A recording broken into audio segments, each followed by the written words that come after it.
Hi, welcome. Welcome to Celebrate Aging. Here we are on the Ecumen Detroit Lakes campus, and I have a very special guest with me today. Somebody who's had a show of her own. So, hi, Mariano. Hi, how are you, Vicki? I'm glad to be here. Yes, it is a little different to be on the other end. Yes, it is. Yes, it is. But I think I'll enjoy it. Ask the questions, That's and right. you're going to give the answers. I'll do my best. Cool. Well, we're going to talk to Mary today because are you retired? Are you officially retired? I am officially retired from the school district. Yes, I am. What do you think about that? Well, at first I thought, oh my gosh, retirement sounded kind of old or something.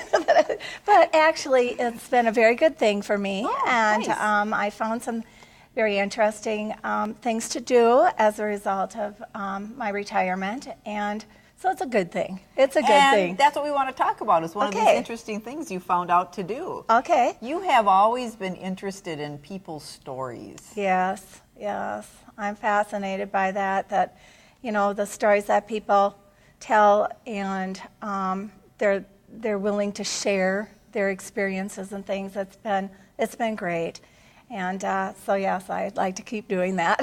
And I know here at Emmanuel, as a volunteer, that's one of the things you've kind of targeted is people's stories. Yes. Now, you just had a great experience with one of our residents, and I know his name. I think we could say his name. Sure. Bill Coons. Bill Coons, yes. Tell me about that experience. Oh, it was wonderful. It was so interesting, and he was a fun person too, and liked to laugh, but he was serious, you know, quite serious at times too. And I just thought the world of him, and I think we had a pretty good, you know, symbiotic relationship that way.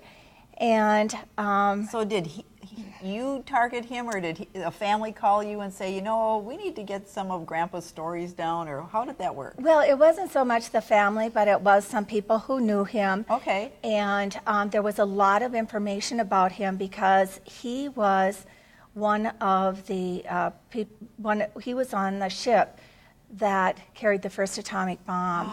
And so it starts with war stories. Oh, yes, absolutely.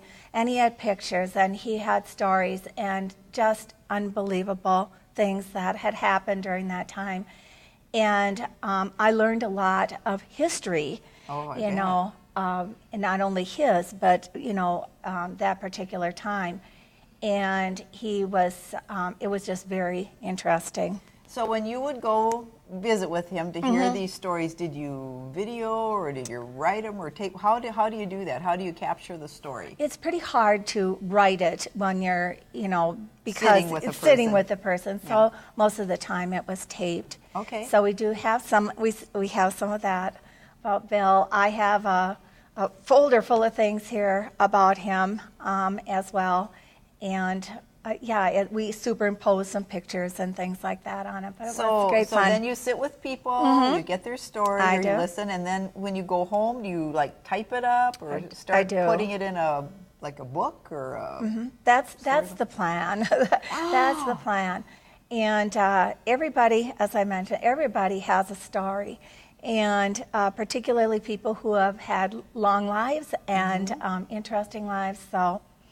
I think every life is interesting. I know, I do too. Say that. There's always something to share. I know, there is something unique. So. Well, and I think, you know, I love stories too.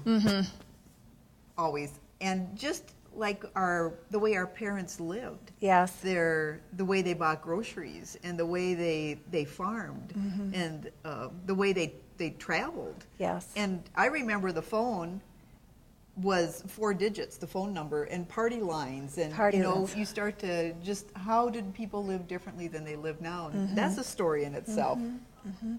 And I think that having the stories written is one step. Yes. Having them available to other people to see is another, you know, another step as well.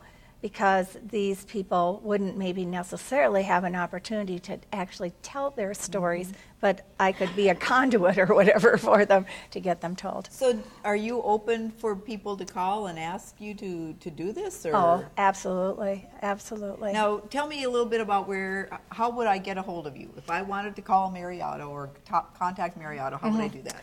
Well, probably on my home phone. I am now living at Union Central, which is an Ecumen building at Senior Living, and I'm having a great time.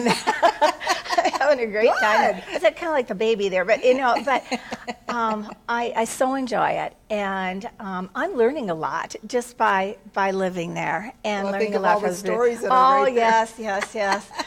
And I find it just very, I don't know, thought provoking, and I just really like it. Nice. Yeah.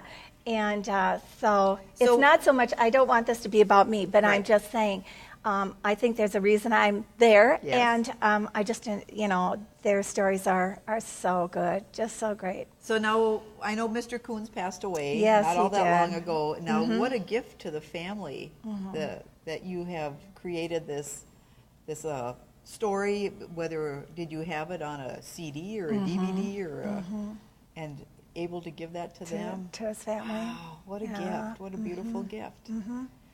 To so many people. To so many people. So this is, and you've heard me say it before. We love to hear stories. We want to hear stories. Do you just want to hear war stories? Not necessarily. I think some of the family stories, things that these people did as children, and things like that. And it kind of depended on where the person I was interviewing wanted to go in the interview. Did they want to talk about a particular time in their life that was really good, or a time when maybe they were having some problems, or oftentimes too, what did they accomplish that they would like people to know? So it's a variety. It's a variety. Well, Mary, this is awesome. Well, I know. Must be I'm having a great fulfilling. time. I don't want to again. Are you working on anything right now? I am. I'm trying to get some of the stories of the people who are living in the apartment building I'm in, as long as they'll do that. And again, I do it as not necessarily, here comes the person who's going to do the interview now, but rather somebody who lives near them or with them, and just wants to make sure that everybody gets to know what wonderful people they are and have that legacy. Nice. Yeah. So I was thinking about themes too. Sometimes when we get to the 4th of July, people have stories about 4th of July picnics. I know that sometimes there's reunion times, and especially during reunions. Boy, yes. The stories. Somebody should be writing those That's stories down No, because maybe I know. Uncle Ed won't be there next reunion. Yeah. And it's important to get all of that good information. Yes. And I hope that, I feel like I've been given a gift too by Ecumen, and allowing me to do this as, as a volunteer here, because it's really provided me with a, real steady framework, and Yes. and it's a lot of fun.